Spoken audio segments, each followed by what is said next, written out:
creaky old chair. Well, it was free, so what do you expect? Alright.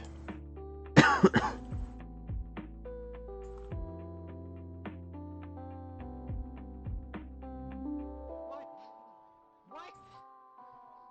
Are you kidding me? Maybe that's not the best music to have.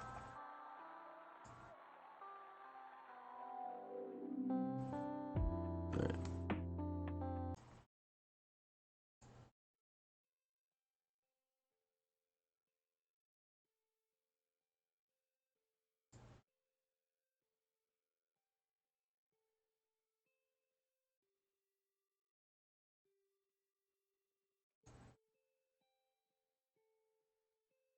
That one's too quiet. Alright, there we go. Something like that.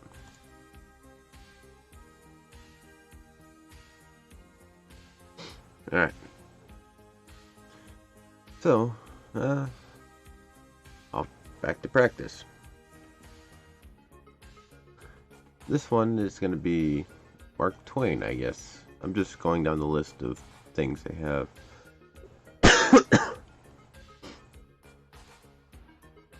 Fun to try. Mark Twain often spelled out vernacular speech almost phonetically, which can be a challenge to read out loud on the fly, but it's fun to try. From Huckleberry Finn. Accents, I guess, or inflection. Hello, hello, salutations. Alright. This one is Mark Twain, is the one I pulled up for today, I guess. Huck. Don't talk about it, Tom. I've tried it, and it don't work. It don't work, Tom. It ain't me. I ain't used to it. The widder's good to me, and friendly, but I can't stand them ways. She makes me get up at just the same time every morning. She makes me wash. They comb me all the thunder. She won't let me sleep in the woodshed. I got to wear them blamed clothes, and it just smothers me. Tom, they just don't... They don't seem to any air get through them somehow. And they're so rotten nice that I can't get set down, nor lay down, nor roll around anywheres. I hain't slid on a cellar door for, well, it appears to be years. I gotta go to church and sweat and sweat. I hate them ornery sermons. I can't catch you a fly in there. I can't chaw, I can't wear shoes all Sunday. The widder eats by a bell, she goes to bed by a bell, she gets up by a bell. Everything's so awful regular. Body can't stand it, Tom. It don't make no difference that everybody does it. I ain't everybody. I can't stand it. It's awful to be tied up so. And grub comes too easy. I don't take no interest in victuals that way. I gotta ask to go a fishing. I gotta ask to go a swimming. Derned if I hadn't got to ask to do everything. Well, I'd go to talking so nice it wasn't no comfort. I'd got to go up in the attic and rip out a while. Every day, to get a taste in my mouth, or I'd a died, Tom. The widder wouldn't let me smoke, she wouldn't let me yell, she wouldn't let me gape. Nor stretch there before folks. Then, with a spasm of special irritation and injury, and Dad fetch it! She prayed all the time. I never seen such a woman. I had to shove, Tom. I had to. And besides, that school's going to open, and I had to go do it. Well, I wouldn't stand that, Tom. Looky here, Tom. Being rich ain't what it's cracked up to be. It's just worry and sweat and wishing you was dead all the time. Now these clothes suit me, and this barrel suits me, and I ain't ever gonna shake 'em any more, Tom. I wouldn't ever got into all this trouble if it hadn't been for that money. Now you just take my share of it along with yourn, and give me a 10-center sometimes. Not many times, because I don't give a dern for a thing about thought it's tolerable hard to get. No, Tom, I won't be rich. I won't live in them cuss smothery houses. I like the woods, and the river, and hogsheads, and I'll stick to 'em too. Blame it all. Just as we'd got guns and a cave, and all just fixed to rob, here this darn foolishness has gone to come up and spile it all. Well, that was not bad. And there's more, but maybe I'll do that one next time. We'll see. Oh, and I forgot to turn the cursor off. Oh.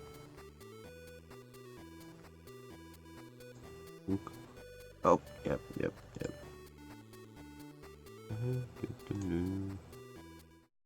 Alright. That there was a little excerpt from Tom Sawyer for a little bit of vocal training practice to start off the day. And here's the crazy witch. Can't trust nobody, Tom. Can't trust nobody. Alright.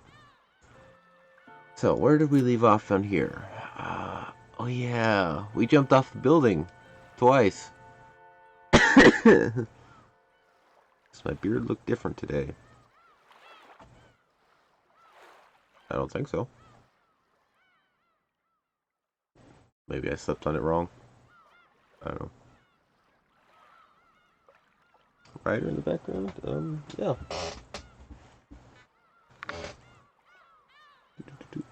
Oh, I should probably take that off. I don't have any scissors. Oh, yeah, that's Ryder. I got her in Germany. One of the other souvenirs I got from that trip to Comic-Con. I think that's the first plushie I've ever acquired myself and not a stuffed toy. I meant to go looking for that. I'll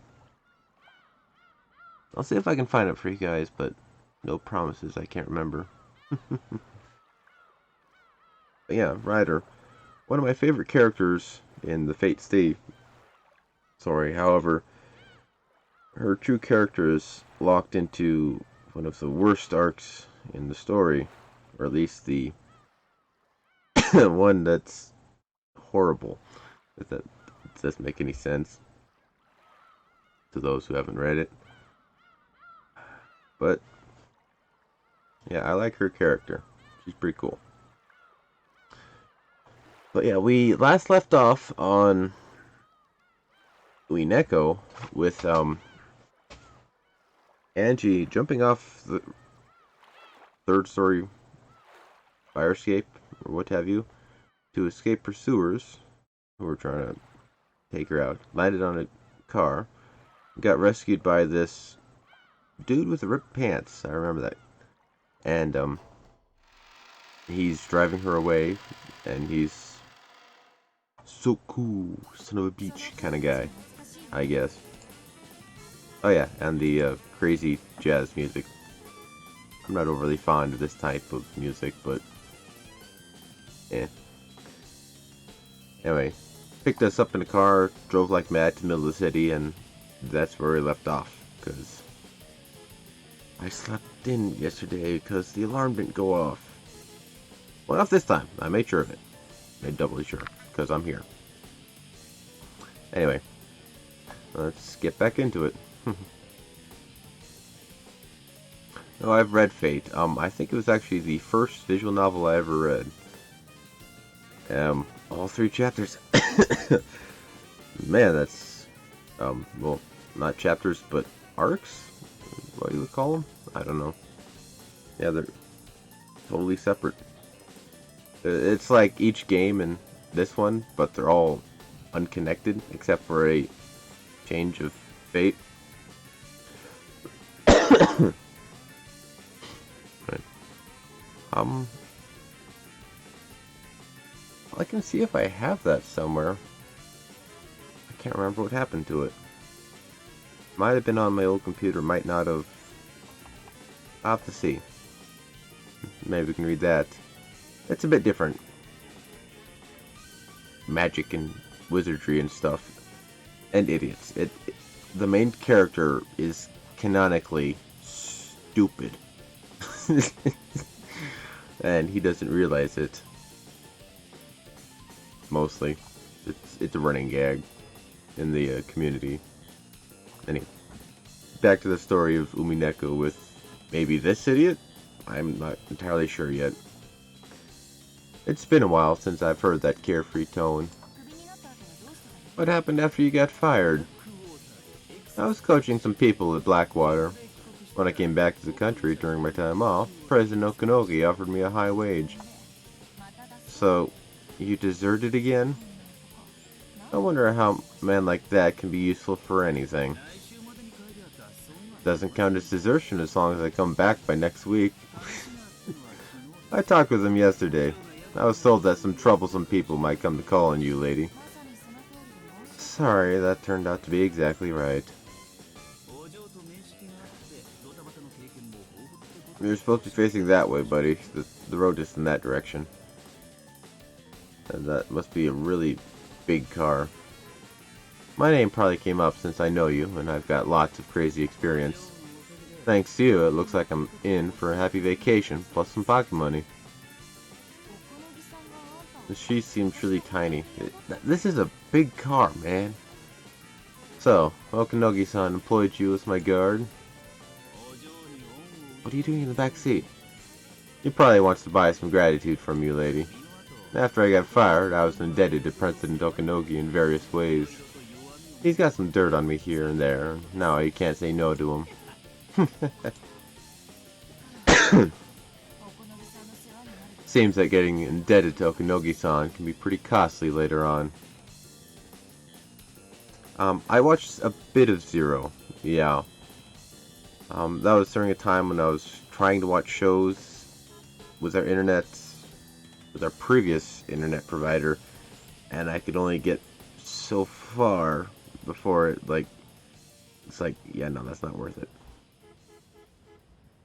Seems like getting indebted to Okanogi-san can be pretty costly later on. So, where are you planning on taking me? Anywhere. I'm employed until the weekend. Anything after that will cost you extra. How much per day? I'll take 50,000, plus expenses. If you stop cracking jokes, I'll double it. The period of employment isn't fixed yet. It might take several weeks. That'll be tough. I'll have to call my boss to get an extension on my vacation. More than anything, I want to investigate that day. Oh? Is this about Rokkenjima? Exactly. What happened on that island 12 years ago? I want to investigate it with my own hands to my satisfaction. Do you really expect to find anything new investigating something that old? True. But this is a journey for my own self-satisfaction. Once that's over, I'll just throw my hands up and go over to the Somadera family. Didn't Katsumi say something about how she wanted to serve me some matcha? Maybe she'll serve me tea as I kneel on sharp wooden blocks, clutching stones or something. Damn, that sounds freaky.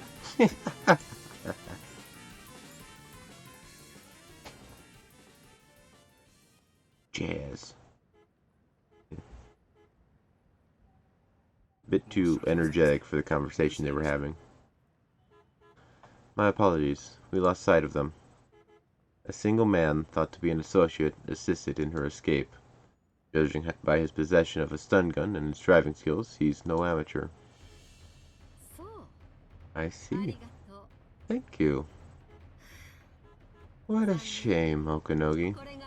Shall I take this as your answer? Letting her get away was your blunder. It has nothing to do with me. I do wish to prepare some matcha for you as well in the near future.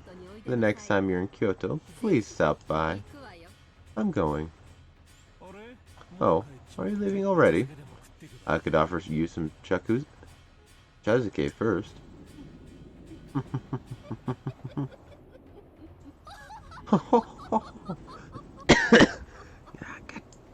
damn it. With her back still facing Okanogi, she laughed softly, but with an increasingly shrill and hateful tone, using that as a substitute for a sharp parting remark. As she stopped laughing, her features suddenly changed to look like a demon's, but because her back was facing him, Okanogi couldn't see that expression. Okanogi watched her go, laughing coolly. His secretary whispered over his shoulder.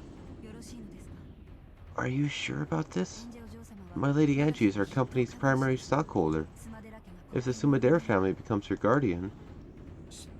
I get it. But you know, we're the world-famous sushi Romeos. We can't let them take us lightly. Still, it looks like that guy managed it pretty well. All that's left is to let Angie go. Angie-chan do as she pleases. Thank you. Oh. My alert and my do-it-yourself version are both working, I guess. Guess you'll get to see doubles. I'm counting on you, Amakusa. Kasumi-sama. The escaping car was a rental. The license plate they displayed was a fake. We're clearly dealing with a pro. They have probably abandoned the car. Pursuit will be difficult. Should we have the police chase them? Yes. Now we have them search for our runaway daughter. They are getting paid with our taxes, so the police must be of some use every once in a while.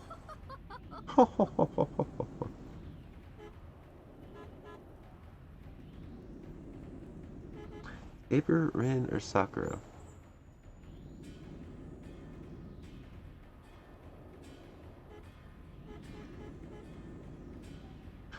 Well, I'm not entirely sure. The first part with Sakura, no. The second part, because Ryder is allowed to exist, maybe.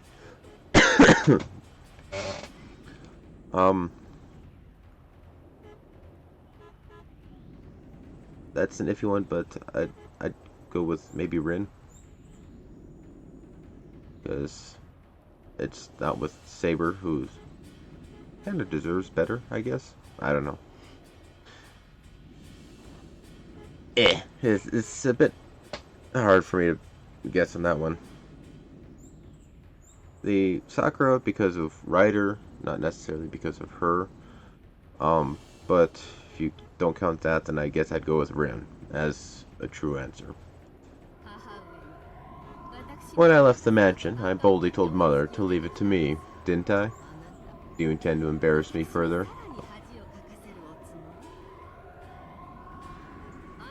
It looks like it might be better for me to serve some matcha for everyone at once, doesn't it? Our underground tea room is cramped, so you'll have to wait in line. No. We will search with everything we have. She really is a cute kid. Just like Nei-san. Especially that way she freewheels and does as she pleases. Now I can't see anything but Nei-san. I'm truly looking forward to it. If only I could invite Nei-san's daughter to my tea room, right? Damn it. I guess I still can't laugh.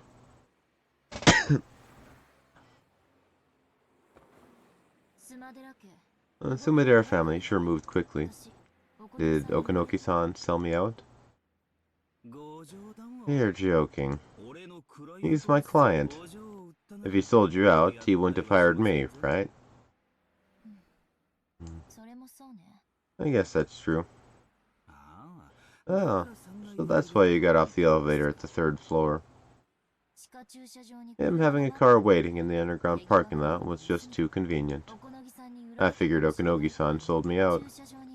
Though I guess by now it's impossible to prove whether there was an ambush set up in the parking lot or not. I see. That poor president guy. Looks like you don't trust him a bit, lady. That car in the basement was mine. Huh? He was talking about you, Amakusa? I freaked when the elevator came and was empty. I wonder what would have happened by now if I hadn't been listening in on their radio. So what's going on? If I'd obediently believed Okanogi-san and gone to the parking lot, there would have been no need for me to do that jump off the 3rd floor. Pretty much, yeah. Well, it turned out okay in the end.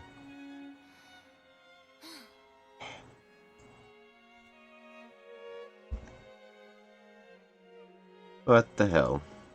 If I hadn't suspected President Okanogi, I could have easily escaped without getting caught in a tough spot. President Okanogi might have sold me out. No, since paranoia told me that it was better to assume that he'd sold me out, I supposed, and concluded that he sold me out. Because of my inability to believe in him, regardless of his truth, my truth became, he sold me out. I thought back on President Okanogi's words. Can you really call truth without certainty truth? Truth can change completely depending on whether you have love or not. In the end, perhaps truth itself doesn't exist. There are as many interpreted truths as there are people who speak of the truth. If I can't accept something that fluid as truth, where does the truth that I really want to find exist? And is it something I'll be able to see with my eyes? Even if someone sticks the truth right there in front of me and says it's the truth, I might not be able to see it. Without love, it cannot be seen, huh?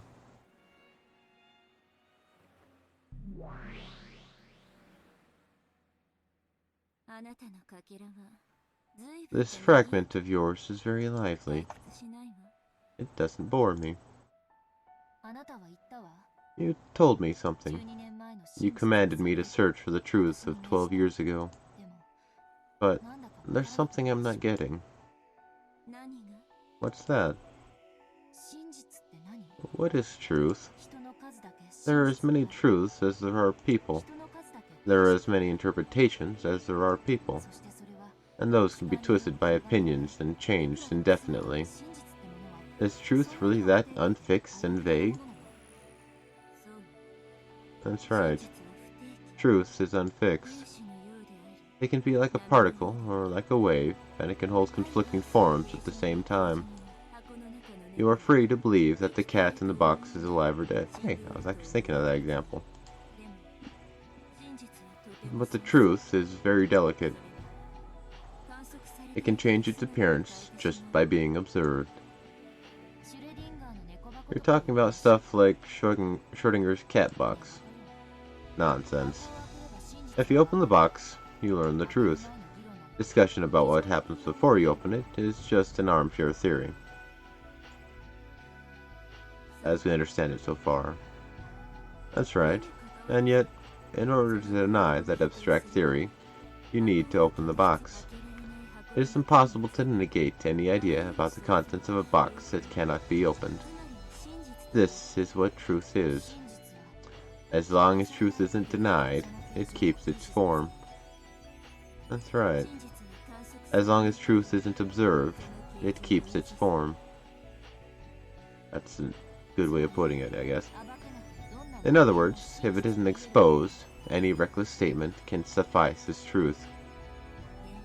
Yes.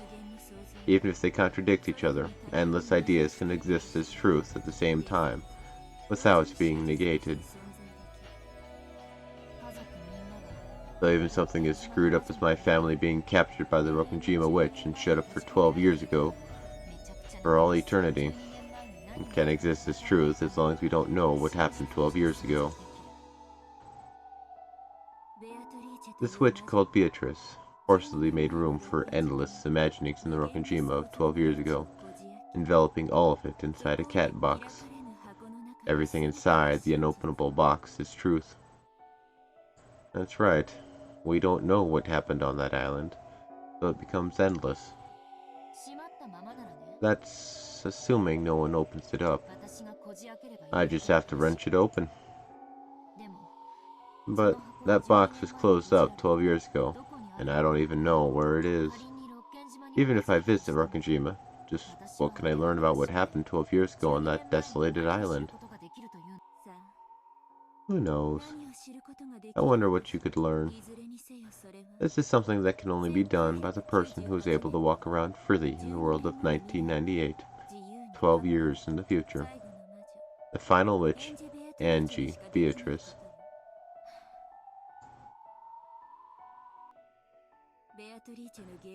Beatrice's game board lasts 2 days, from October 4th, 1986 to the 5th.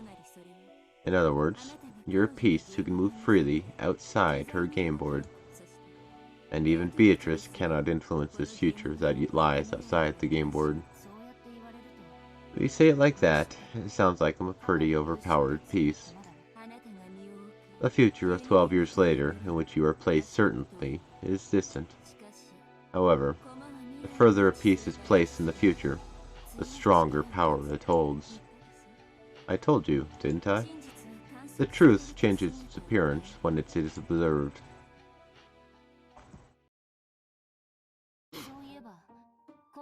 Come to think of it, I heard something like that once. Even if one day, all of a sudden, a star in the constellation Centaurus were to explode, the light from that explosion would have to cross 4.4 light years, so it would take 4.5 years to reach the Earth. That's right. In other words, Even if the sun in Centaurus has already died, people on Earth won't be able to perceive that fact for 4.5 years, because no method of perception exists that is faster than the speed of light. When we learn that the sun in Centaurus has exploded, we Earth people will paint over our history of 4.5 years ago with a new truth. We will revise history with a new fact, that it exploded 4.5 years ago.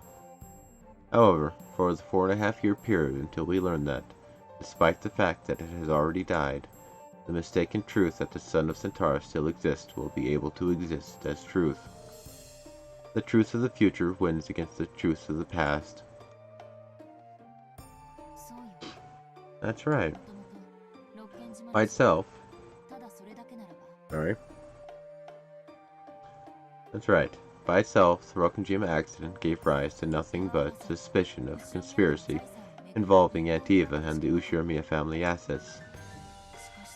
But later on, it was dramatized and linked to the occult, and the conspiracy was painted over by the legend of the witch. Even though it was clamored over as conspiracy at the time of the crime, later on, strange occult theories which claimed that it was the work of the witch ran rampant and began to paint over the truth of October 5th in 1986. The conspiracy theories will probably be forgotten over time, and only the more bizarre, impressive witch theory will continue to remain as superstition, eventually covering up the conspiracies. That's right. The false truth that exists before the light from an exploding star reaches Earth is almost like the conspiracy theory, which is a human theory. The wine bottle with a letter in it that drifted ashore several years later. The message bottle painted over that theory and made things return to the occult theory, which is a witch's theory. That was episode 1. That's right. A witch didn't exist during 1986. The witch took control of Rokkenjima because she was observed several years later by us humans in the future, thanks to that message bottle. A small revision is necessary. The witch could have existed even during 1986. That's one of the many endless possibilities that can exist. Certainly. She'd disappear if we were observed, so she curls up inside the cat box. That's what makes the message bottle so nasty. The witch tried to get out of the box. She made it so that she'd be observed, weeding out possibilities that conflicted with the witch theory. In other words, to make it impossible to negate her, she negated all possibilities other than the witch theory. What the hell? Oh, in other words, Beatrice satisfied the devil's proof with a frontal attack, and that was part of the witch's plan from the beginning. The message bottle is information observed in the future after 1986. It cannot be observed by Beatrice or Battler. It can only be observed by Angie Beatrice. I really didn't want to investigate the message bottle. After all, reading that would be like listening to the witches say. I thought the witch theory was just a crazy fantasy, but I thought of it as nothing more than a waste of time. But Okanogi-san told me, you can't see things in 3 dimensions with only one eye.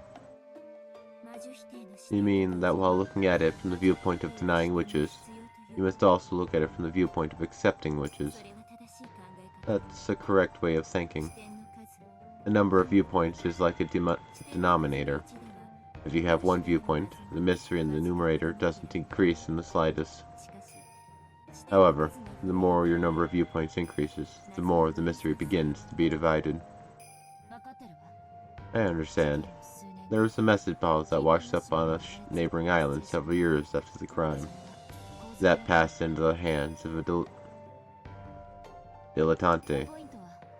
I made an appointment with him, just in case. I was able to hear Antiva say from Okanogi-san. Next up is the witches say. Why don't I listen? The Beatrices say.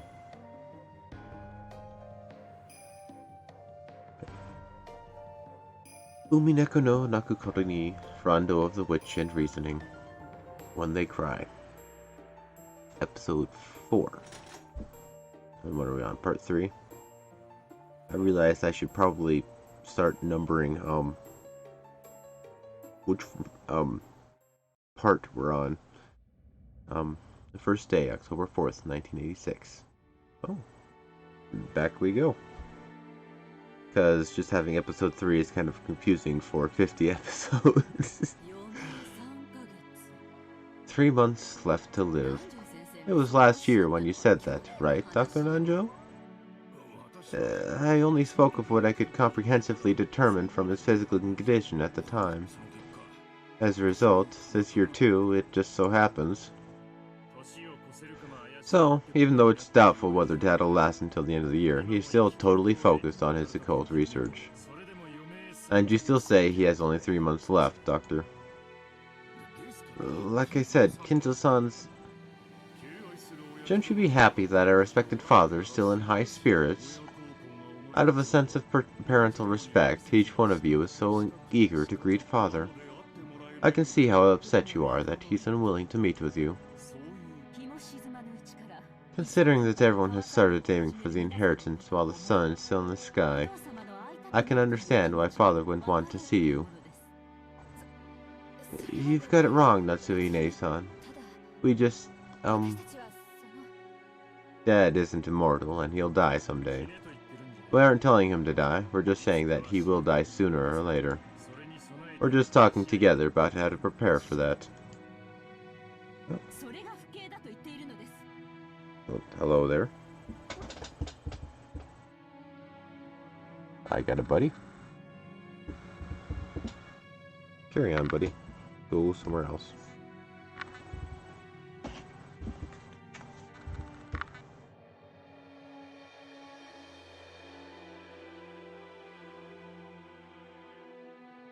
There we are. Done. Go play, go somewhere else. And that is precisely what is so disrespectful. That probably wasn't such a calm comment. Stop it. It'll make your headache worse. Kraus told Natsuhi, who had risen from her chair in agitation, to sit down. Trying to smooth over the atmosphere, which had suddenly become filled with suspicion, Hideyoshi put on a forced smile and motioned for everyone to calm down. Natsui-san, don't misunderstand. People say you should always clean up after yourself, right? We're just talking about seeing him off. We're discussing this so we can see Father off neatly when he takes off on the journey he's eventually gonna make. That's just like you, Hideyoshi-san. Even though you're saying the same thing, you make it sound so intellectual. No, that's... I haven't checked that one out yet. I checked some of the other ones, but the last I did was the discussion about my printer, or printers in general. I'll check them out. Yes. No, here we are.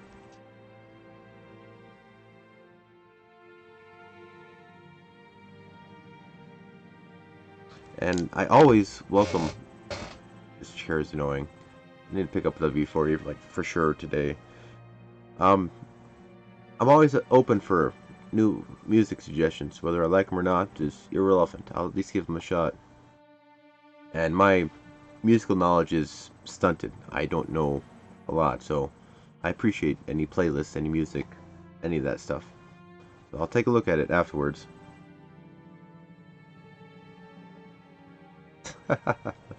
That's just like you, Hideyoshi-san. Even though you're saying the same thing, you make it sound so intellectual. Yes, that's right. Unlike you, Nii-san. Quit it. We aren't getting anywhere. So, like we're saying, Aniki, forget all this about the inheritance. I don't even care if Dad hits us. To make a long story short, we want to meet Dad directly and say hello, even if he says he doesn't want to. If he's locked up in his study, we don't care if we have to borrow a key from Genji-san. Right, Rosa? Oh, well, it's not like we're forcing you. It's just, we haven't said hello to Father in such a long time. If his remaining life really is short, then there's a chance we might never be able to see him again. Today might be our final opportunity to exchange words with Father.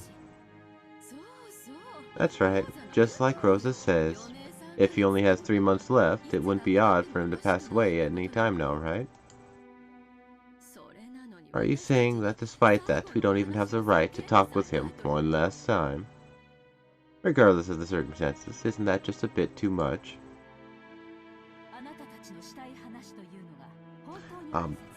Bits. I browsed it, but not in its entirety. I try to keep up for the most part. I got other things I keep track of too, though, so it's... I should notch that up on the priorities list a bit more then. I'll do that. If Green Father were truly what you wish to do, I'm sure he'd happily allow you to meet with him. But Father has already heard about the disrespectful topic you hope to raise.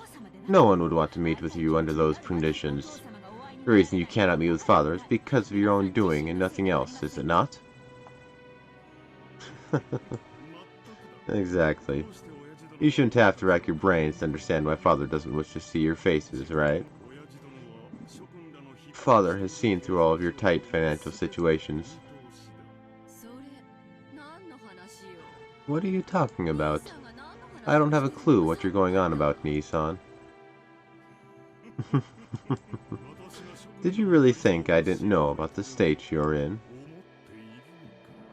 Eva and the rest realized that he had seen through to their current lack of funds, and alternating between bluffing and returning to the point at hand and arguing back.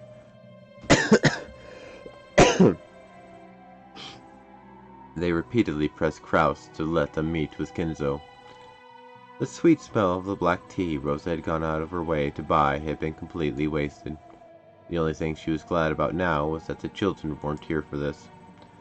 The fact that they'd gone to play at the beach right after lunch had been their only salvation.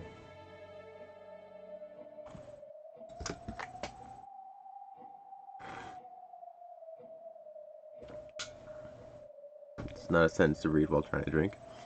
Eva made as though to tackle Kraus, and Hideyoshi and Kiri cut in between them, trying to calm both sides. Then, Kiri took a deep breath and spoke. I'm sorry, Kraus-Nissan. I know I'm an outsider, but I wonder if you'd let me say one thing. I have a proposition.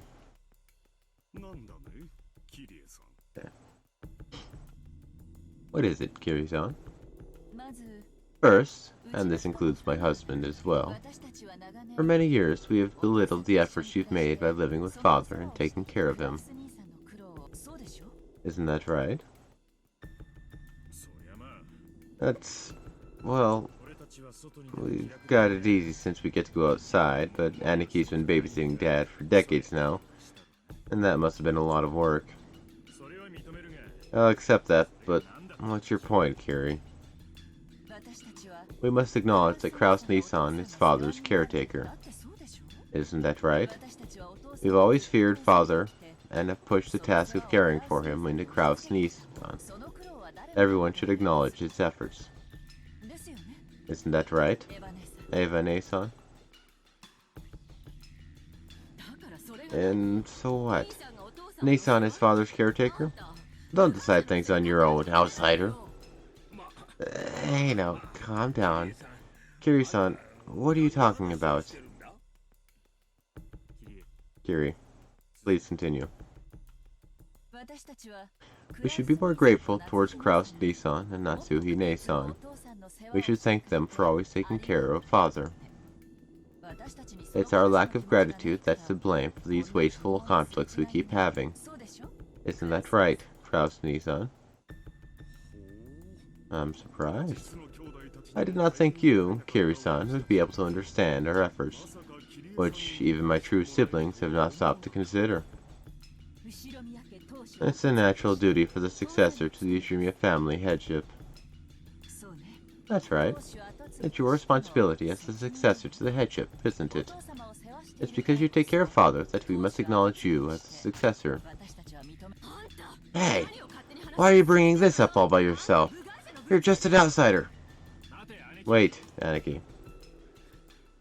That's right. It's just like Kiri says. Because you take care of Dad, you're the successor, Aniki. It's just like you said.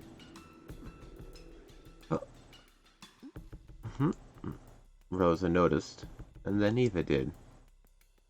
Eva's barking demeanor towards Kiri for advancing the discussion on her own disappeared in a flash, and she instead stared at Kraus and Natsuhi.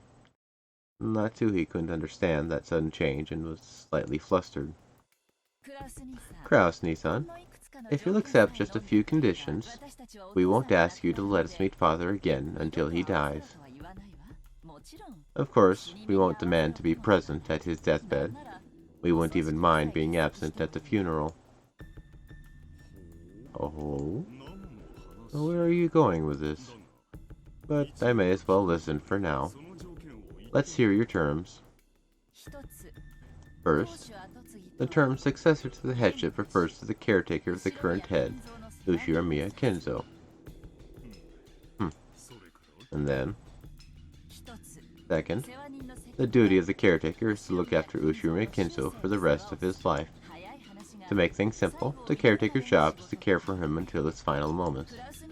You were prepared to do that from the beginning, Kraus Nissan. That won't cause any problems. Naturally. I have no objections to either of those terms. Hello. I'm not a noob. Looks like your comment didn't transfer over. I think my restream chat is acting up, that's why it's blue down here in the box. Naturally. I have no objections to either of those terms. I am already carrying them out. The third, on the off chance that the caretaker is neglectful in his responsibilities of supervision, he shall be deprived of his right as a caretaker. With that sentence, all slack disappeared from Kraus's face. Natsuhi alone was still having trouble figuring out what it meant. Oh.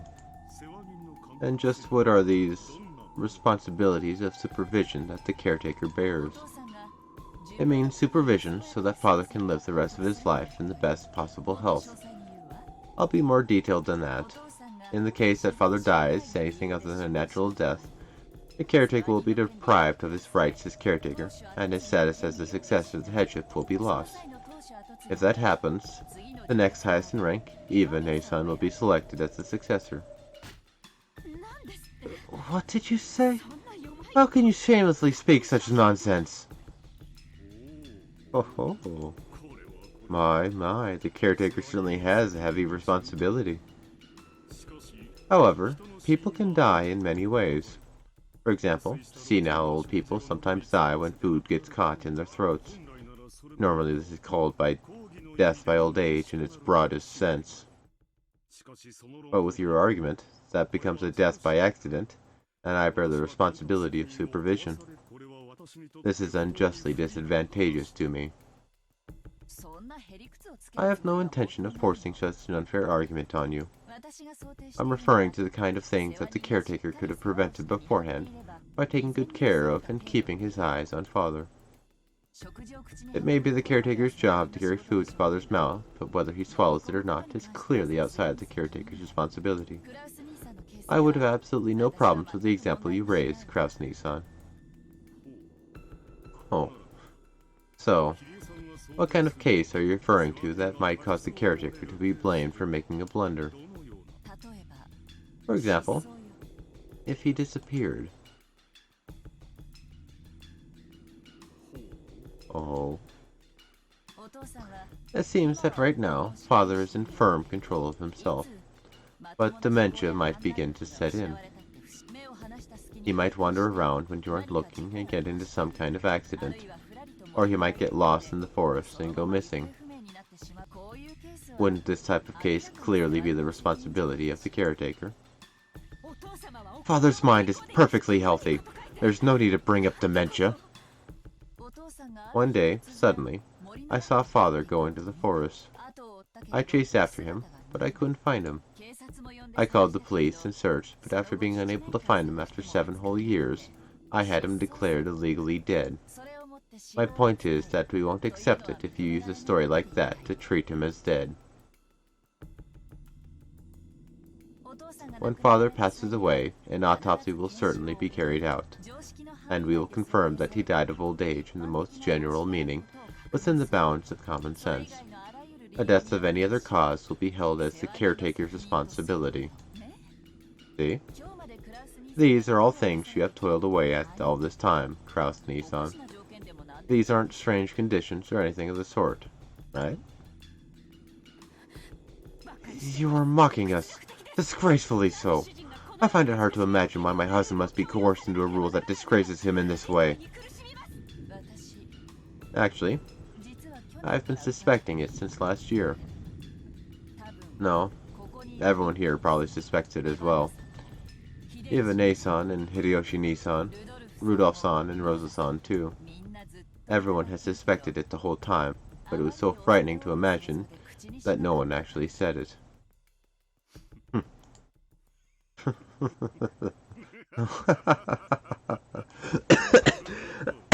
Damn it.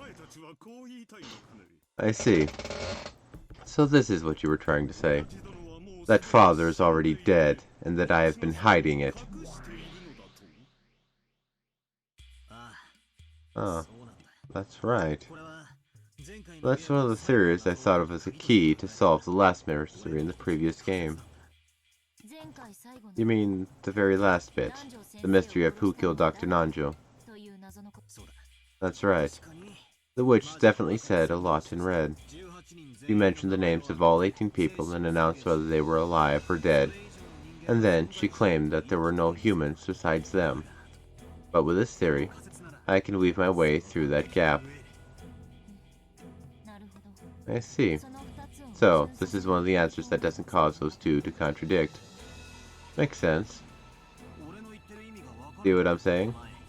You catch on pretty quick. It's nice that I don't have to explain. No 19th person exists on this island, and yet this just lets us mix in an unknown new character. In other words, the names of all 18 people don't necessarily correspond to the 18 people on the island. That's it.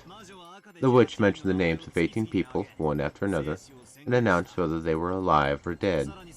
And on top of that, she announced that there were no humans other than the 18. There was a single illusion in there. It wasn't guaranteed that the 18 names of people equals the 18 people on the island. When she named off all 18 people and announced who was alive and who was dead, she hid the name of culprit X and instead mixed in someone who wasn't on this island. By doing that, even though the culprit was on the island, she was able to leave him out of the list of living or dead people. The person who was mixed in wasn't actually on the island, so he didn't count towards the total number of people on the island. By this, even though the culprit counted toward the total of 18 people on the island, it was possible for his name not to be listed. The two statements in red are completely independent, so this theory creates no contradictions. If someone's name was used to hide the existence of the culprit, that name must satisfy several conditions. First of all, even though this person isn't on the island, they've got to be someone we think of as on the island. Otherwise, she wouldn't have been able to trick us. And it's best that this person happens to be dead. No alibi is more perfect than death. After all, at that point, the mystery was based on the fact that the crime was impossible for all 18 people. Is it something like that? Yeah, that's it. And that person was grandfather. Right now, there's only one thing Kiri-san can be about to say.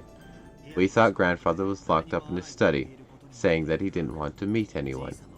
But there's a possibility that he's actually dead already, and that Uncle Kraus is lying when he claims that grandfather's alive. That's right.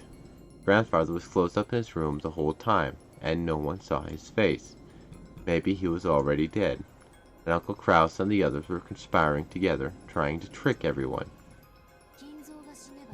If Kinzo dies, the distribution of the inheritance occurs. However, if Kinzo doesn't die, no, if he dies, but it isn't announced, the distribution of the inheritance won't take place. In other words, Uncle Kraus could have all of Grandfather's wealth to himself.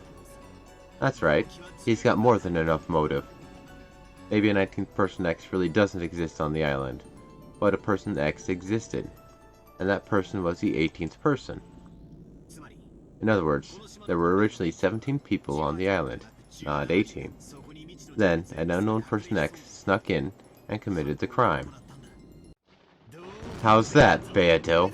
Come out. I've just solved the final biggest mystery from last time.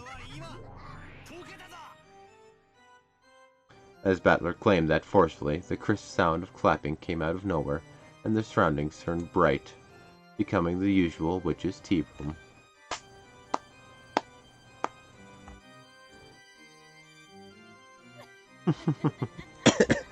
Damn it! I can't laugh! Bravo, bravo. I wish I could deny that someone as incompetent as you has finally gotten a feel for it. But somehow or another you've managed to come up with a single answer.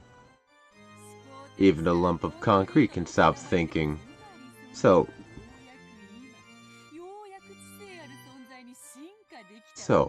you have now finally evolved into a being with intelligence. You might say you've finally taken a step forward from the crying creature you were before, just licking my shoes and grinding your teeth. It's annoying.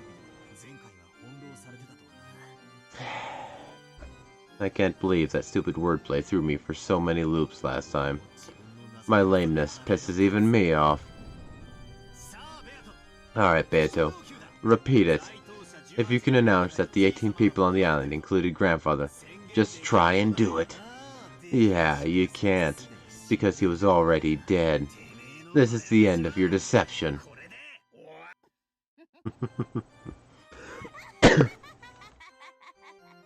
Laughter. Well now, what have we here? Shall I slice that in two with the red truth? No, it might also be good to hold back for now and let you get all excited. If I'm going to push you off a cliff anyway, it would be more interesting to lure you to a higher place first. As Beato sneered obnoxiously, she looked like she was searching for an expression that would tick me off even more, as though she was saying that the answer I'd reached was impossibly ridiculous. Compared to me, annoyed as I was with the witch's attitude, Gretel had a blank and composed expression on her face, almost as though she'd expected the witch to act that way. I see. Just like how Battler has learned and grown, so has the witch. What's wrong, Beato? Don't act so tough. I asked if you can repeat it. Answer. Stop it, Battler. The witch won't answer so easily. She won't do it until she thinks it'll benefit her. What? What do you mean? You've been toyed with by this red truth in the games up until now, so the witch has used it many times. But now, the situation is different. You're trying to draw the red truth out of her, and are instead using it as your weapon. In this situation, there's no way the witch will keep firing off the red without reason. Right? Gretel, or whoever you are, it seems your mind is quite sharp, unlike Battler's. What a fearsome enemy I've welcomed in. That is correct. When Battler hopes I'll use the red truth, do I have any responsibility to do so? No. I don't even have a crumb from that croissant you ate this morning's worth of responsibility to please you. You bastard. Yes, that's a phase. I started playing with the red truth just because I wanted to see that face. I have no reason to play around if it won't give me a chance to see you look like that. You just don't like losing, right? Just saying whatever you can to trick me because you can't answer my demand won't work. Don't be so full of yourself. An answer like that could be cut to pieces without any effort. But I won't go out of my way to speak in red. I won't say it because that's what you're asking me to do. Do you know why? You just said it. You want to push him off at the sweetest spot. The still-natured witch is saying she won't use the red anymore because that's what you want. In other words, she won't go along with this game of telling her to repeat things anymore.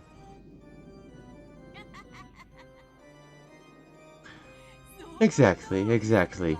Unlike Battler, everything goes quickly with this girl, with no need for explanations. I will say what I please with the red truth at the time that I desire. That's it. Basically, it's the witch's right to use the red truth as she pleases. She doesn't have to use it at whatever time the human side desires. But even that depends on the situation.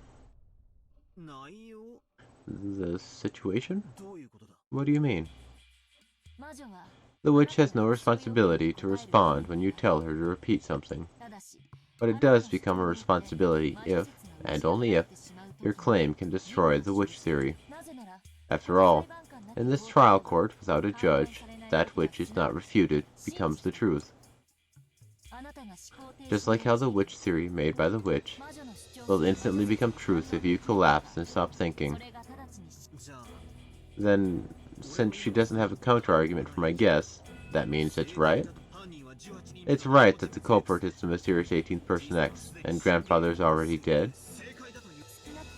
At least, until the witch argues back. Truth always loses to new truths farther in the future.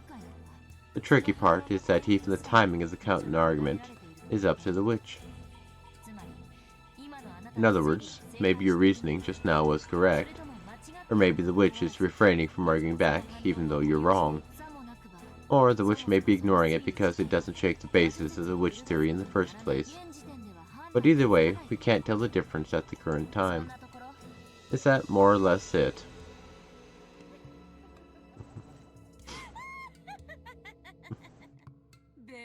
Damn you, Lady Burncastle, for throwing in such a troublesome piece. Thanks to that, I'm losing all my lines. The witch has learned that she can respond to your demands to repeat phrases at a later time. Maybe you could even call it a delayed move. She's messing with me. But even if I announce some mistaken reasoning, there's a possibility that Beato will intentionally let me flounder about without denying that guess. And at the very end, when I propose an even more massive line of reasoning, she can cut it off at the base and spin everything around. A single piece of reasoning becomes a bridge to the next piece. By demanding that she repeats lines, I've been able to strengthen my position and advance bit by bit. But since that bastard Beto learned this strange delay tactic, I can no longer confirm or deny my reasoning. This is like finally finding a staff that'll let me search around in the darkness, only to lose it right away. I'm just stuck now, right? Hey, Battler. If you make a despairing face like that, I won't be able to stop drooling, you see. From the beginning, that staff was nothing more than something I gave you, because you were so worthless. All this means is that you can finally challenge me without a handicap, right? But that alone doesn't change the fact that demanding that you repeat things is one of Battler's ways to fight back. As I already said, as long as it's something fatal that'll destroy the witch theory, the witch is obligated to argue back, and therefore to speak with the red truth. While the timing of that counter-argument is up to the witch, it must be performed eventually. Isn't that right? That may be so. If I cannot deny the tricks done by humans theory Battler lays out by the time the game ends, Battler will use that as a reason to deny me, and it will be possible for him to proclaim his victory. So, should we view this as a restriction of the witch's side? That the trick theory laid out by the human side? In other words, what he tells you to repeat must be countered during the game, during the episode? Itchy nose. My bad. I guess that episode is for our understanding. That is so. Battler's goal is to show that he can explain the entire pleasant game I have laid out on this island with humans and deny me. If Battler succeeds in that, at that time, he will become the victor of this game. Let me confirm the rules. Should we view the time the game ends as referring to 24 on October 5th, 1986, going by the time of the Rokkenjima in the game? I have no problems with that. At the time the game ends, the human side must state a theory, using tricks for all of the mysteries. And if the witch side cannot argue back, the human side can proclaim its victory. Does that work? Let us be more specific. When the game ends, the witch side will be given a chance to argue back. Let's decide on an amount of time. 1 minute. If you cannot carry out your counter-argument within 1 minute, victory will be proclaimed. Then allow me to pose the same rule on you. At the time the game ends, the human side will be granted 1 minute to counter the mysteries it has been given. If even a single mystery has not been countered within that time, it becomes the witch's victory, and that game is over. Quite the news game. Yeah. Yes, it is. I'll not comment on that. Then let me impose the same rule on you. At the time the game ends, the human side will be granted 1 minute to counter the mysteries it has been given. If even a single mystery has not been countered within that time, it becomes the witch's victory, and that game is over. It would be such a killjoy to have the game stopped for lengthy consideration, right? You asshole. Moving things along without me. But I more or less get what's going on. Even if the lines I demand that you repeat aren't countered instantly, they've got to be countered eventually. Yes, that's right. And that must happen before 01 on October 6th. But be careful. She only has to cut up one of the things you tell her to repeat. You can't proclaim your victory unless you solve all the puzzles.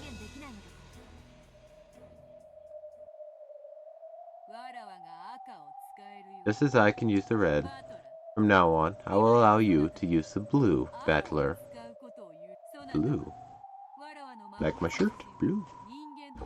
When explaining my magical murders with human tricks, you may state your claims in blue. I am responsible for countering your blue with the red by the end of the game. Blue. So, I'll talk in blue when I tell you to repeat things? Not quite. When you told me to repeat lines, you were able to do it for any trivial thing. But the blue is a little more restrictive. Unless it by itself denies witches, it will not be valid.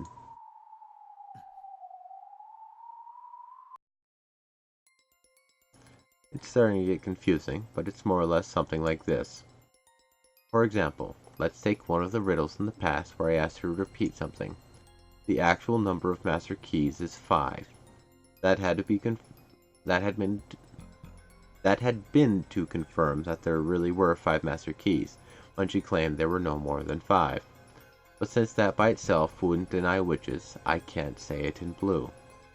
So, in order to speak in blue, I'd need to say something like this.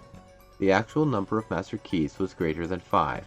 The culprit entered or exited the room with that extra key.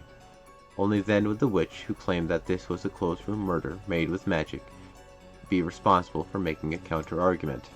In other words, I can't demand that she repeat something that merely confirms the premises of my reasoning. That'll probably be a significant disadvantage for me. Yeah. Crap. It's enough to make the red bit used to toy with me until now look extremely merciful. Blue has to be a statement, not of guilt. Damn it. So even if I create a theory for a particular closed room and speak it in blue, if Beato denies it at the very end, I won't even have time to create my next theory. This rule's awful. Horribly bad for me. Are you gonna surrender before the fight begins again? Calm down. No one said you could only use the blue once for each mystery. Do you know what that means? No? What does it mean?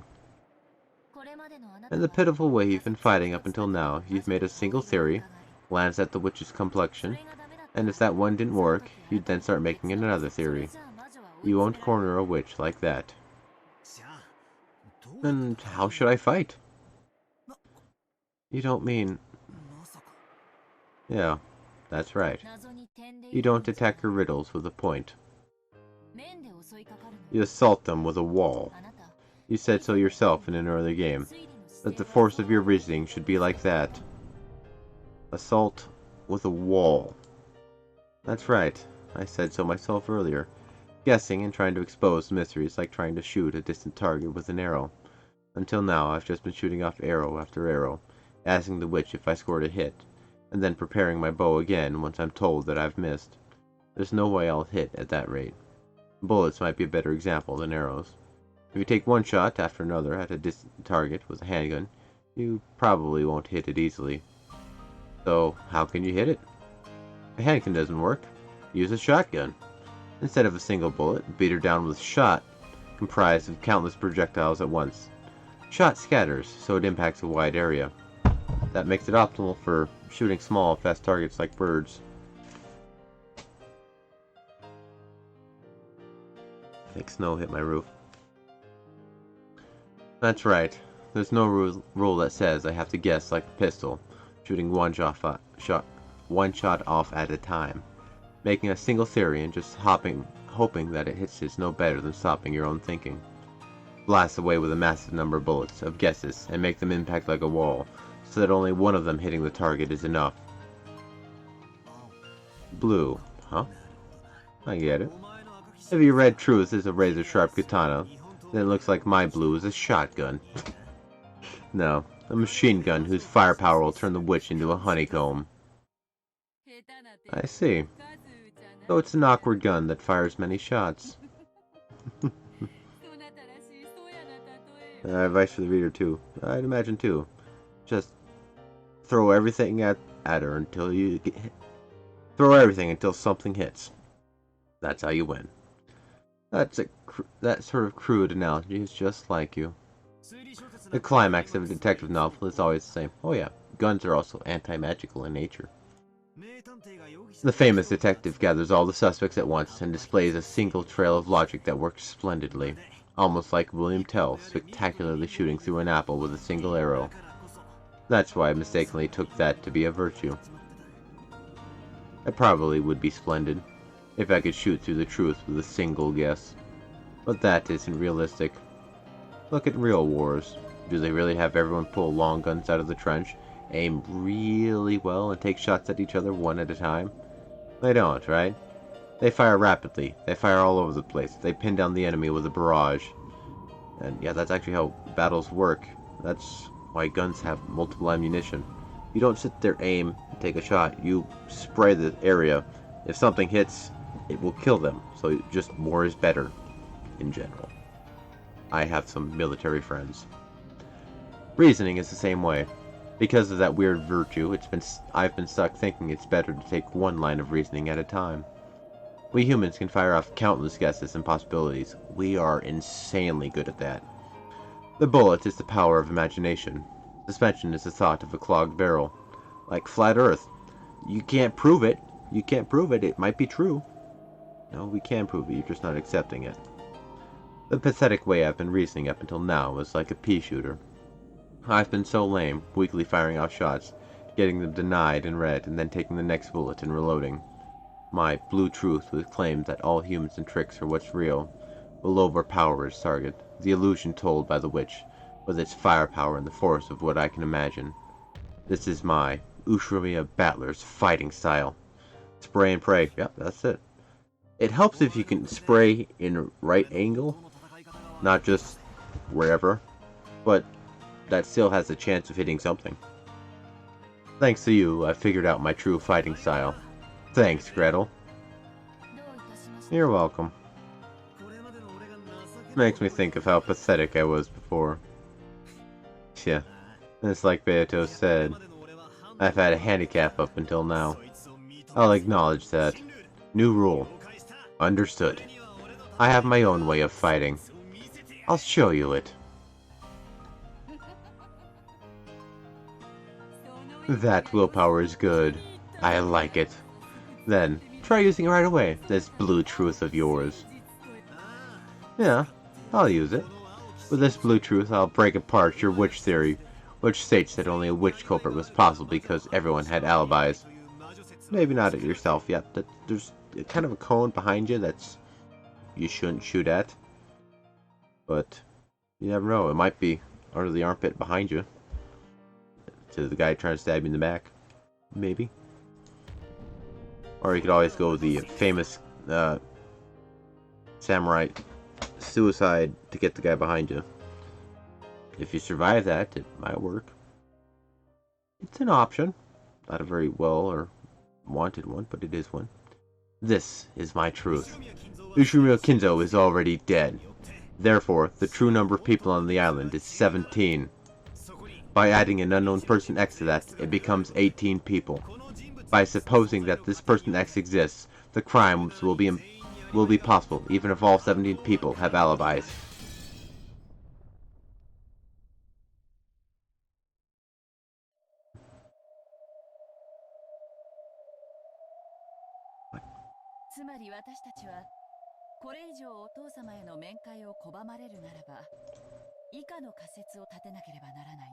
I'm gonna try something. This little blue box here should flash. Maybe it'll work. Is Kendo dead? What do you think?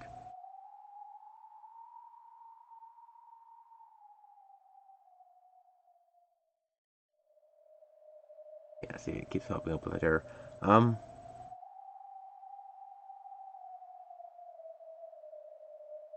The only people who have encountered Kinzo are the servants, one, mostly Nanjo, Kraus, who would know about him, and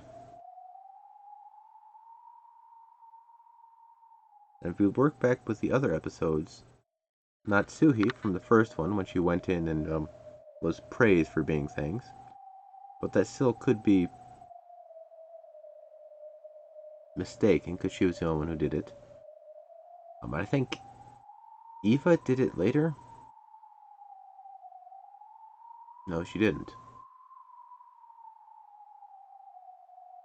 Those are the servants. Nanjo, Natsuhi, and Kraus are the only people who've seen him, as far as I can tell. And if we can disprove one of those as actually encountering him, then we can. But if the argument is that he's dead, that holds a hell of a lot of water. I'm gonna say yes, because one of the other theories I had was there are 18 people on this island, and they had a slightly different version than one I had in my head. One I had in my head was somebody played dead, left the island, some culprit X came on. That is now 18 people, because they said no more than 18. They didn't say there are only 18 people. And yeah, Kinzo being dead was one I never suspected, other than him physically being dead in the story. Interesting, interesting. New opportunities, new things. And now we have a blue truth, or whatever it's gonna be. In short, if you keep preventing us from meeting with Father, we will have to accept the following theory. Simply put, Father is already dead. But you're hiding that because you don't want the inheritance to be distributed.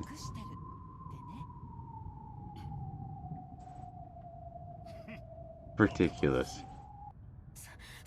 That is correct. This is worse than ridiculous. I've never heard such an insult. It'd even be possible for us to check by force whether he's alive or dead with the police there to witness it. Isn't that right, Hevane-san? Yes. That's right, Nissan. There are all sorts of ways we could set you up. We could easily arrange for a situation where you'd have to hold a meeting with father under the supervision of a third party. Still, I think that would bring a lot of shame to the Ushimiya family. That's why I'm making this proposal. Here, we have the responsibilities and duties of the caretaker, and a penalty in the worst-case scenario. If you consent to those terms, we'll be able to refrain from doing something like dragging father outside. Someone's hovering over the island. Oh, I got it. They said on the island. They never said under the island. That's different. There's like 50 people under the island, and they're all just popping out, killing somebody, and going back underneath. There we go. Disprove that, Beatrice. Yeah.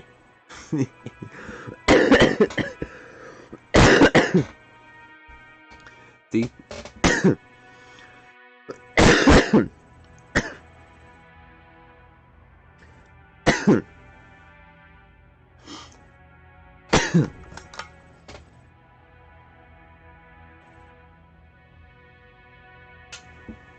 What the hell? People are insanely good at coming up with ideas and possibilities. Yes, they're in the water around the island. They got sniped. They got shot way the hell out there. That's how it happened. Or no. How about this one? Somebody on some other landmass fired the gun up into the air, and it went so far up in the high, came back down and shot somebody in the head. That's how they died. That's culprit X. What is it? The Knot on the Hill. The JFK's second assassin, or whatever. American history for you. Yeah, that's right, Aniki. Didn't you just say it yourself? You're carrying out your natural duties as Dad's caretaker. Kiri's condition shouldn't be anything to worry about, right? Why this overreaction? Are you really that worried about having the position of successor dragged out from under you if Dad dies something other than a natural death? Or else, what?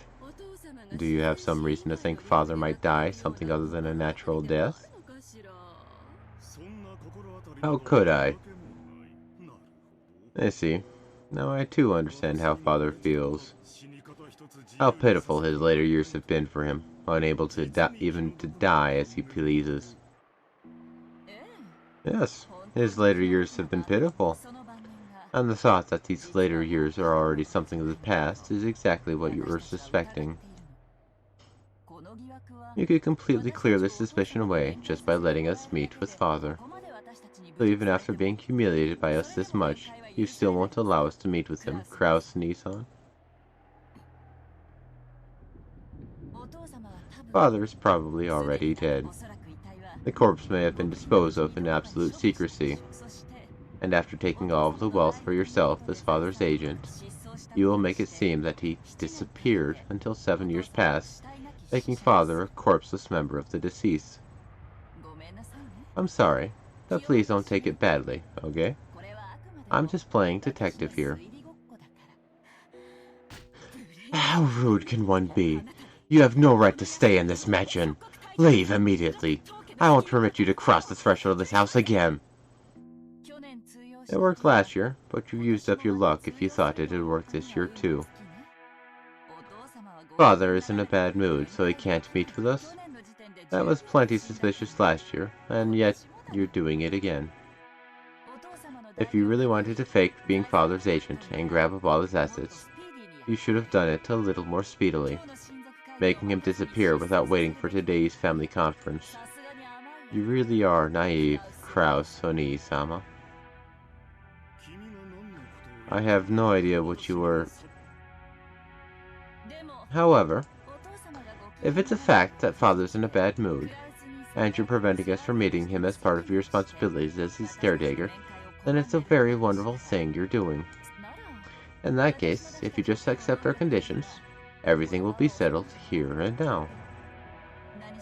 After all, you care so greatly for Father, Kraus-Nissan. There's no way Father will die in a manner that leads to trouble during the autopsy. After all, Father hates hospitals, so he'll pass away in his study, right? An autopsy will certainly be carried out, no matter what happens. The only way to kill him without an autopsy would be for him to disappear. Enough, Kiri-san. I think you've bullied Nissan enough. Eva rebuked Kiri in a sickeningly kind voice. Considering the situation, that was impossible. Which is why it was sickening. I'm sure Nissan has his own difficulties to worry about, as well as his pride. True, Nissan might consider that one of his natural duties. But if you force him to put it on paper and assign penalties, I could hardly blame him for getting upset. Don't you agree, Rosa? Yes, that's right. She might have made light of Kraus Nissan's pride as the eldest son a little too much. I'd feel bad for him if we were to force him to sign a statement regarding the duties of the caretaker, as Kiri-san has laid them out. That's right. You're doing a good job, Aniki. Taking that into account, we might consider avoiding all that about signing strange papers and worst-case penalties, and leave everything to you. You people. What do you mean, you people? That's racist. Not just Eva, but Rudolph and Rosa as well, with unnerving smiles on their faces, as though they'd planned this beforehand, began closing in on Kraus. They now understood perfectly how Kiri had cornered Kraus, and exactly where she was prepared to compromise. We were talking about a signed statement regarding the responsibilities of the caretaker. But even without signing such a thing, you can make it so that we'll never demand a meeting with Father again. If you can prove your fitness as Father's caretaker with a form or guarantee, other than a signed statement, that is. Are you telling me to pay security money? That's actually a good laugh. Hilarious. The security money will be paid to Eva-san, Rudolph-san, and Rudolph-san, 3 billion yen each. As a deposit, you will transfer 10% of that, 300 million yen, before the year is out. 9 billion? I don't have that kind of money. After Father passes away, you should be able to work it out. We've managed to investigate at least that far. You should be able to handle the deposit of 900 million yen in your current financial situation. And it should even be possible for you to borrow it from Father, right? There's no need for obvious charades anymore. How unpleasant. Truly unpleasant. It is at that. Even just the discussion of Father's inheritance was far too disrespectful. Father's already dead? My husband is hiding that and keeping all the money for himself? I have had enough of this. None of you are qualified to bear the name of Ushiro-miya any longer. Calm down, Natsuhi. We've all said all we needed to. Why don't we leave it at that for now? This is happening all of a sudden and on a massive scale. We might even be getting agitated ourselves. Why don't we take a break for a while and cool our heads? Kraus Nissan probably needs a little time himself. Right, Kraus Nissan?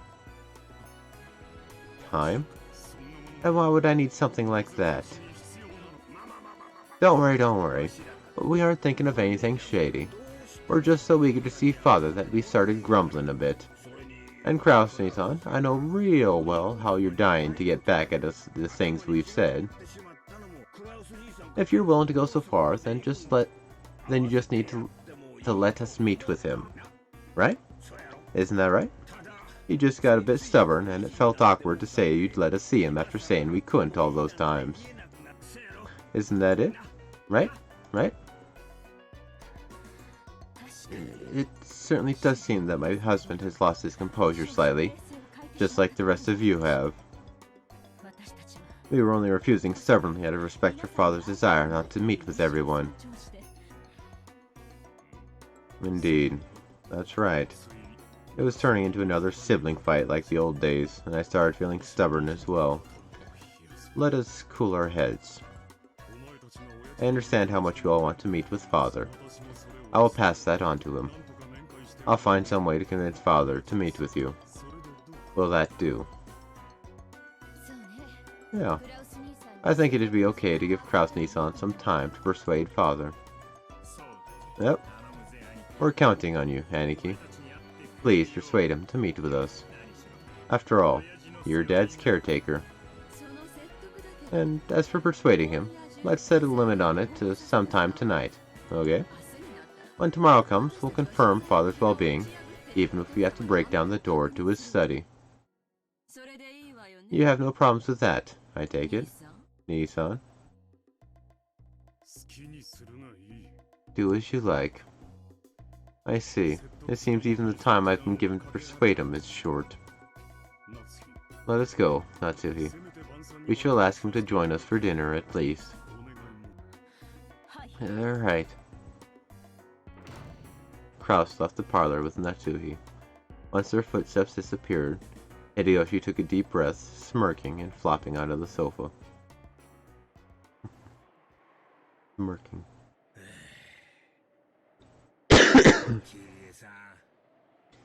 Kiri-san, you're a frightening person. Sorry for speaking so out of turn. I apologize. Nah, you didn't corner him like we'd originally planned. But in the end, this was even better. Just like always, I've got to bow my head to you. But can he really prepare 900 million? I believe we estimated that 750 million would be the most Kraus Nissan could afford with his current financial situation. Isn't 900 million gouging him too much? If you can't do it, that's fine too. If we do something like lowering it to 750 million so Kraus Nissan can save face, it'll look like we're compromising and it'll be easier to settle, right? And if he really does come out with 900 million, that's even better.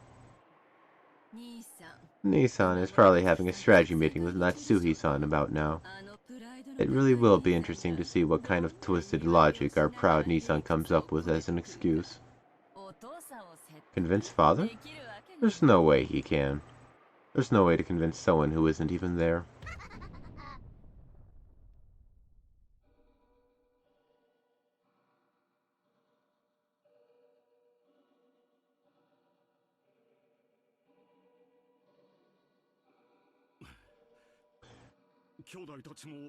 The siblings have all come, despite the various circumstances, for this annual family conference.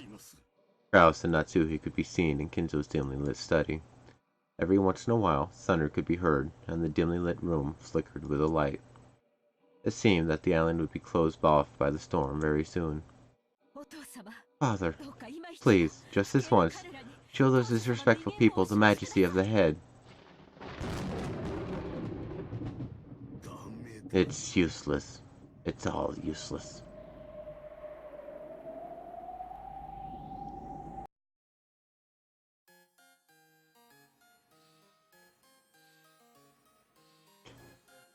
The large shadow of a person standing by the window, his majestic back facing them, answered quietly and forcefully. He hung his head and shook. Eventually, they could hear a mumbling laugh over his shoulder.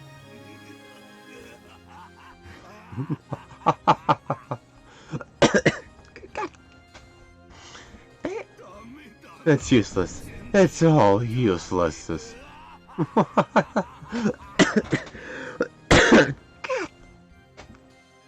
Damn it. 3 months left to live? An almost finished geezer? To whom exactly are you referring? You fools! Did you wander over here because your siblings threatened you? Know your shame. As Kinzo turned and brushed his cape, it flashed forcefully through the room's stale air. That air pressure truly signified Utsunomiya Kinzo's majesty and willpower itself. After being blown back by that wind, it wasn't strange that Kraus landed on his butt. As though showing consideration for Kraus, who looked as though his legs had been swept out from under him, Natsuhi also crouched down. Then, with a thunk, Kinzo's footsteps approached with a heft that signified his dignity. Father. You fool!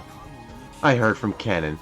Just how far did you pathetically let your sibling lead you around by the nose? Father, my husband is doing his best to protect your honor. Without lending an ear to Natsuhi's words, Kinzo extended his palm across his collar as the latter sat on the floor. No, he curled his fingers, leaving only his pointer finger out, then took that finger and pressed it up against Krause's collar, twisted it, and slowly, with just one finger, placed Krause up into the air.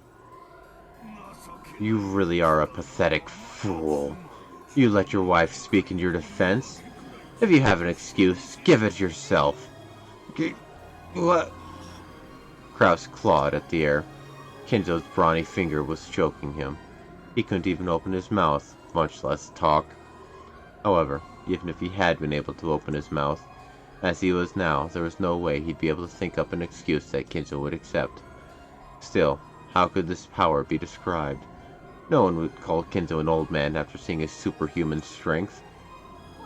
Father, my husband is fighting in his own way. Please, forgive him. Natsuhi. Fighting is a process you go through before winning. The process you go through before losing isn't called fighting. That's called being pathetic. You call this my successor? As thunder roared, Kinzo laughed heartily as though nothing could be more pleasant. And when he finished laughing, he threw his son away like he was scrap paper, slamming him against the wall.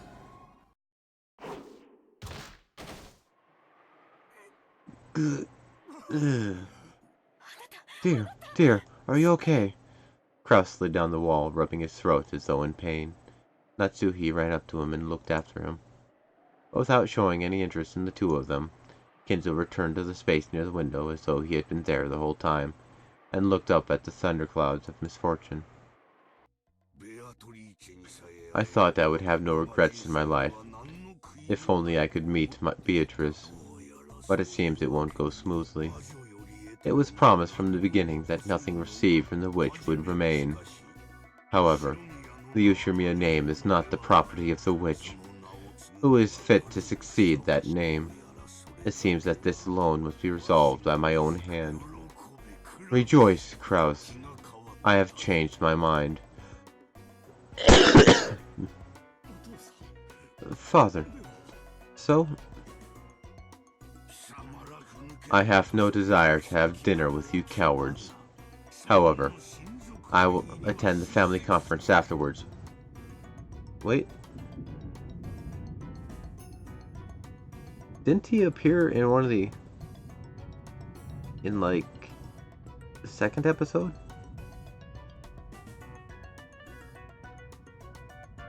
He came down and...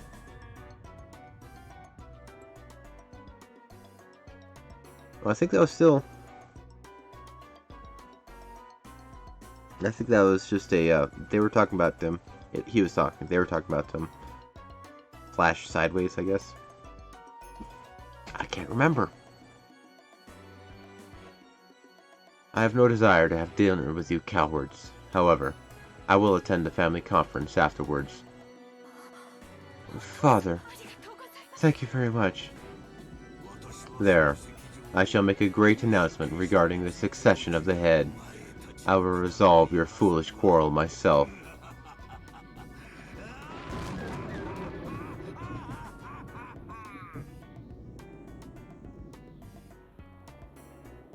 Too many stories overlapping, enough to keep track of. Umineko no Nakukoro ni, Rondo of the Witch and Reasoning.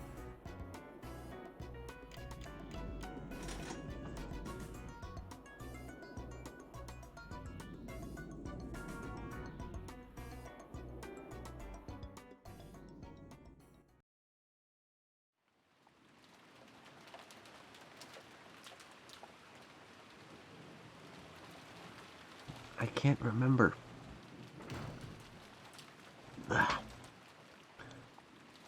Partially opening the door with a clunk, Rosa flew in with Maria.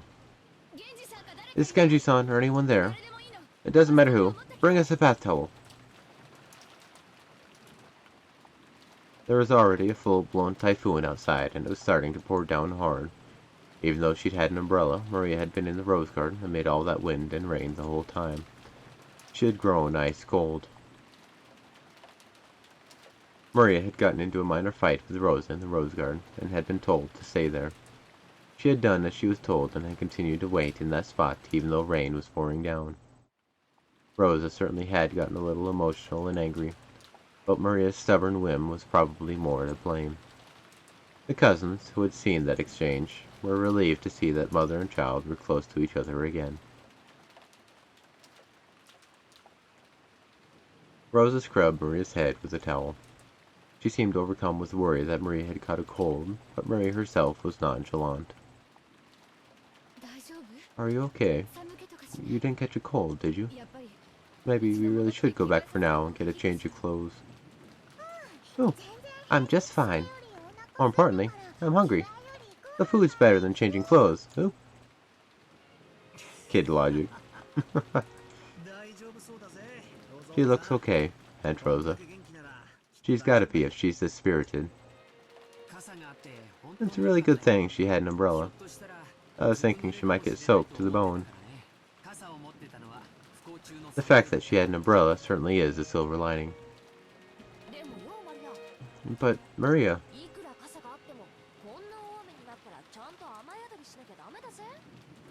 You...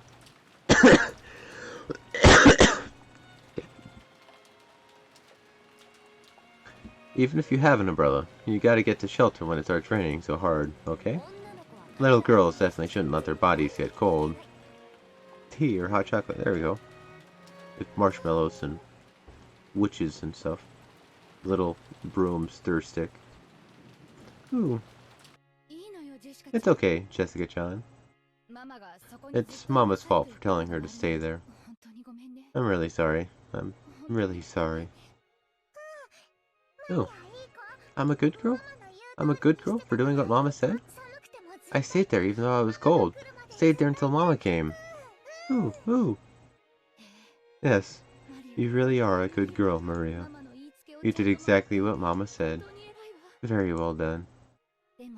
But next time, even if Mama tells you to do something, find some shelter if it starts raining like that. Okay? Promise, Mama. Ooh. Promise, Mama. Ooh. As Rosa gently held Maria, they joined their pinkies together and promised.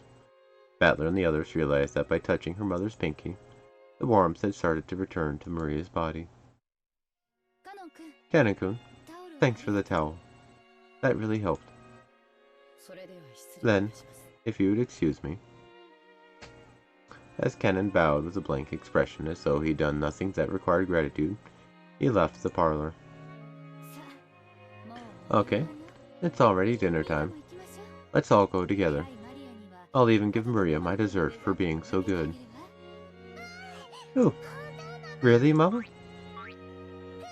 Ooh, ooh, get dessert? Ooh.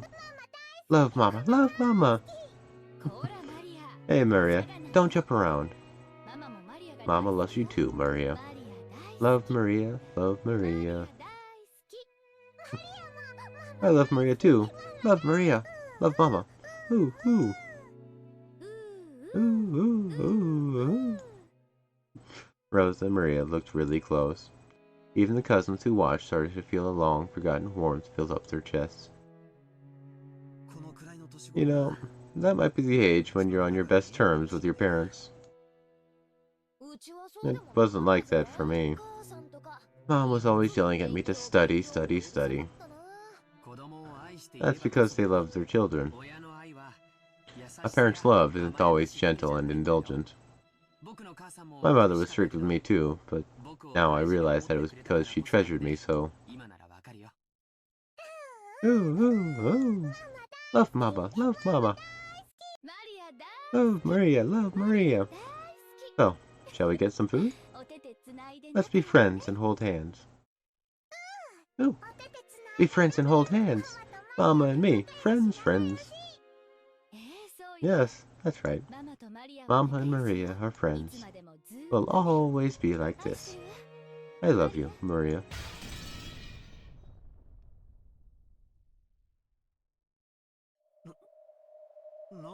What's going on all of a sudden?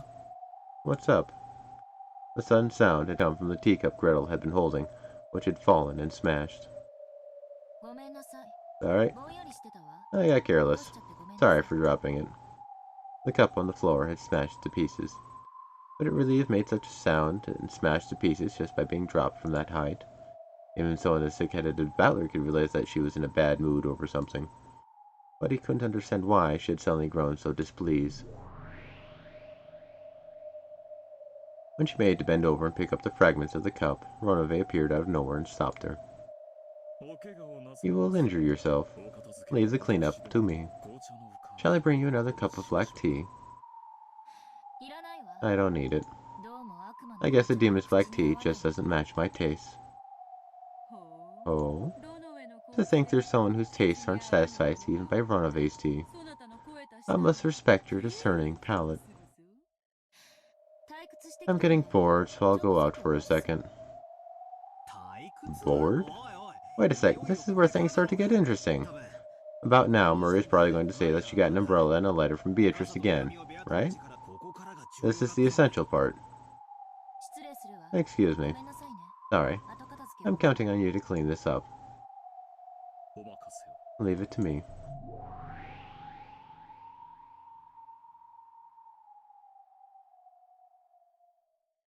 It's human nature, I guess. Do what I say, not what I do.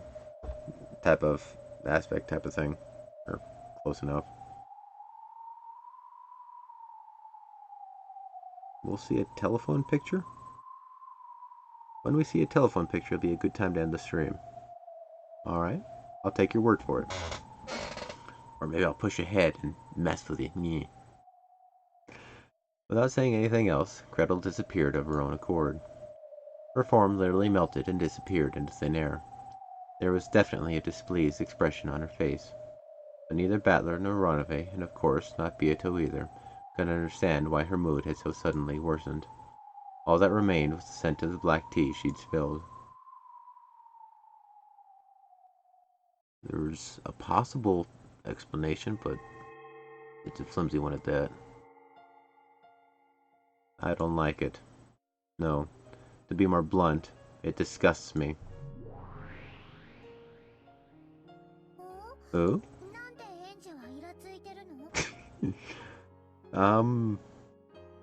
Red Truth? And even then, that's just... There's still a smidgen of doubt, but that's just my nature. Who? Why are you so irritated, Angie? Why, you say? Isn't it obvious? Who? I don't understand. Even Maria One-chan, with that blank expression on her face, irritated me. As I held my hands palm up in the empty air, from out of nowhere, a single book landed on them. It was Maria One-chan's diary. Even though I didn't turn the pages were flipped through, despite there being no wind, and the door to Maria One-chan's world opened. Why do you think I'm not happy, Angie? Think about it objectively. By objectively, you mean for your own viewpoint, right?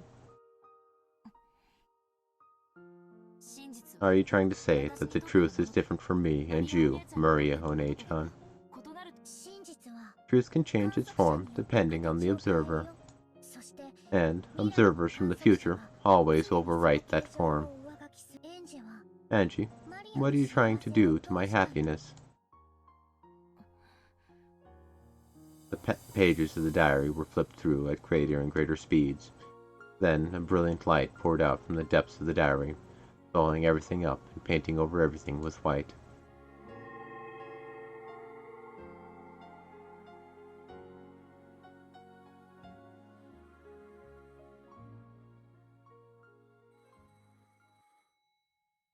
I hear a phone. Sorry, Maria. I'm going to imagine this is the point that you were talking about. That's a decent stopping spot. Correct me if I'm wrong. Alright, I'll toss a save file here. Maybe we can look at, we'll go over some of the, characters here. Maria is here. Why is Maria here? Oh, right, the diary. Ushirimiya Maria, a little magician who has inherited the black blood from Kinzo. Unlike Kinzo, she was gifted with talent and began to tread the path of the magician from a young age. However, her power is still weak, and she hasn't yet graduated from an apprentice's level. However, she is skilled with enchantments, which bestow magical power upon objects, and the magical items she creates are all master class. So the next thing, alright, fair enough. I appreciate it. That's actually one thing I do value. One of my biggest pet peeves when watching shows or movies or whatever with family. Restart it. Oh wait, could you pause it? I gotta go do something. Okay, pause. Play. Oh wait, could I gotta do something too. Pause. Play, pause, and scenes are like chapters. Chapters exist for a reason, to have a mood carried through. And if you're in the middle of a fight scene, pause, wait, I gotta do something. You get bored, and that feeling of whatever is then delayed. You press play, and it's hard to get back into the mood of things. Our little side banter here is, I treat it more like a little commentary on bits, not really a pausing. But yeah, thank you for that. Any other recommended stopping spots I would appreciate, like a little bit further or a little bit less. They're not needed, but appreciated. Suspense. There we go. That's a good one. Alright. Kinzo is here. Goldsmith? Goldsmith is Kinzo's sorcerer's name. His skill as a summoner is legendary for the current era. His summoning ability surpasses even Beatrice's at times. However, he is very mismatched, excelling in some areas while fatally lacking as a sorcerer in others. Magic with enough power to reheat a cup of black tea may be beyond him, but he's capable of summoning demons with magic strong enough to boil the sea. The source of his magic is found in arithmetic, miracles, and his magical compendium is unique. Later on, even Beatrice took note of this and rearranged her own compendium accordingly. Beatrice, the endless witch who has lived for 1,000 years. She is known for being exceptionally cruel, even among witches. She loves bullying the weak and is capable of using trial and error endlessly to find the cruelest fate they can possibly be given, and she toys with her victims even further by piling on one after another. This witch is extremely powerful, but word has it that she sometimes becomes obsessed with creating certain patterns so that her means end up becoming her goals. Lambda Delta, the Witch of Certainty who has lived for 1,000 years. She thinks of Beatrice's game as a birdcage enclosing Burncastle. Her goal is an eternal tie. She'll ally with Beatrice as a general rule, but she'll support Battler when it looks like he's about to resign. Then, when it looks like Beatrice is about to be cornered, she'll start supporting the witch again. The willpower of certainty is far stronger than the endless witch just repeats over and over idly. Burncastle, the Witch of Miracles who has lived for 1,000 years. To defeat Beatrice in her game, she threw in a piece called Angie, the Voyager witch who crosses the sea of fragments that are beyond the far superior, are beings far superior to the witches who cannot leave their own territories. While they may be on an even footing inside this territory, her true magical power far surpasses that of Beatrice. What is sought by those witches who repeatedly voyage in an attempt to escape boredom? Angie, the endless witch who will live on for 1,000 years in the future. Or perhaps she's a hunter of witches who will fell them all. Witches cannot be felled if they are not understood.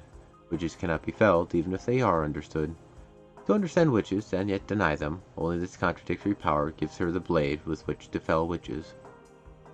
Interesting. I think I read hers, but not these ones. Well, let's start with Eva. Ushirimiya Eva. After being repeatedly hospitalized because of psychogenetic stress, she has already died in the world of 1998 due to acute heart failure. She lived her later years in isolation with no one to understand her, and is the only survivor from Rokkenjima. The media gave her the name Queen of Suspicion. She continued to make reckless expansions of her business just like Kinzo had done in the past, which earned her many enemies. By her later years, she was doing it merely to harass people, as if she enjoyed it rather than for financial gain. And it was all done for the sake of Angie, who would eventually succeed her. And yeah, actually, stress actually has physical responses to you. You can be so emotionally hurt, traumatized, or stressed out that your body physically gives out and collapses and gets injured or dies. And so, yeah, your emotional health is actually very important to your well-being. It's not just something to deal with, it's something to take care of. Okanogi Tetsuro, a leading member of the Ushimiya group. Between the time of Eva's death and Angie succeeding her position's management of the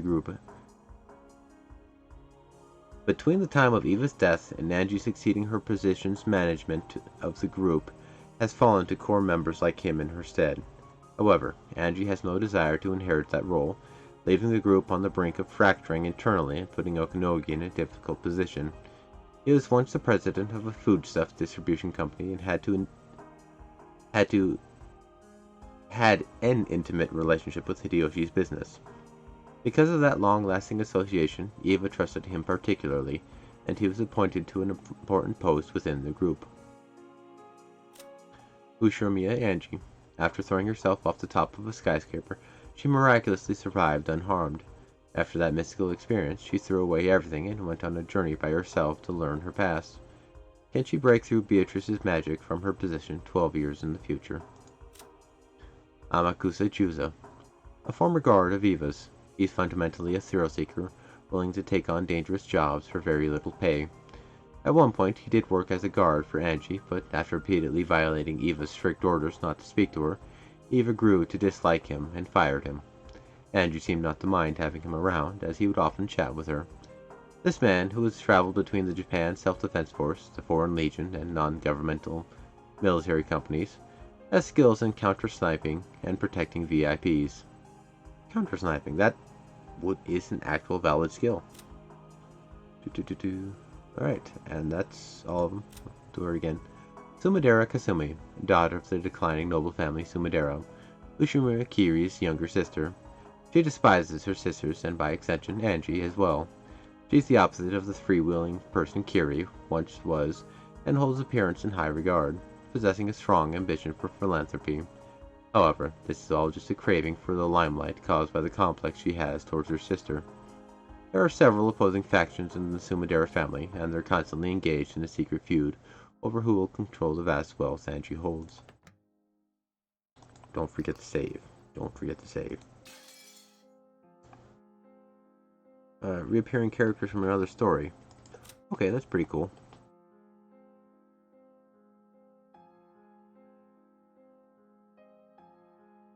This is almost too cool to me. It veers off into the tacky. And yeah, there is a line there. It's kind of a bit broad. It's not quite necessarily a fine line, but you can get cool looking but tacky. It might be the pants. The pants might be it. Pants is too much. If they normal pants, that would do it. Maybe? I don't know. I'm just hung up about him having pants like that. Because those aren't places where pants get ripped. Those are put there on purpose. Like your knees, like sides of the hips. That's where they get torn. Not there. Unless you're fat and then break it. Or you're clumsy or something. I don't know. Anyway. That'll be it for today. Thank you for hanging around and giving me a good spot to stop. It was actually a good point too, because then I could read some of these bios here. Anyway, hopefully the chat down here will fix itself sooner or later. Maybe they're doing maintenance or something. I don't know. Really, honestly, the blazer and chest, the upper chest, I see that as perfectly fine. I guess we have opposing views. It's pretty cool, because I have a decent shirt and a vest. I don't have one black one like that, but I see that as decent and normal wear for a guy. And as you can see, I roll up my sleeves too. I do that as well. I see that as pretty nice. And I would wear boots with this stuff too. Am I like this guy? Should I be concerned about that? I don't know, but yeah, It's all personal taste, actually. Multiple truths. The truth is, whatever it is, it has fluid intentions. Bad timing, yes. You should know by now this is kind of when the streams end up. But here, tiebreaker. Is this guy tacky or not? What part of him do you like? Is he cool or tacky? Alright. Hey. Yeah, I do need to start getting going, but I'll see you guys later. Mysteries upon mysteries and options upon options. At least we learned that we now have a weapon to fight against Beatrice other than her own sword. Anyway. Interesting. I've got much to think about now.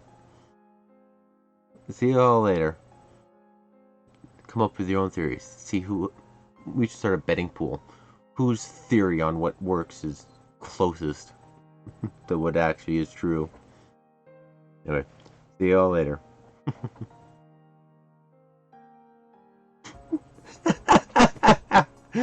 Top half and bottom half don't get along. That's what we just concluded.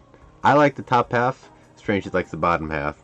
That's I guess that's it.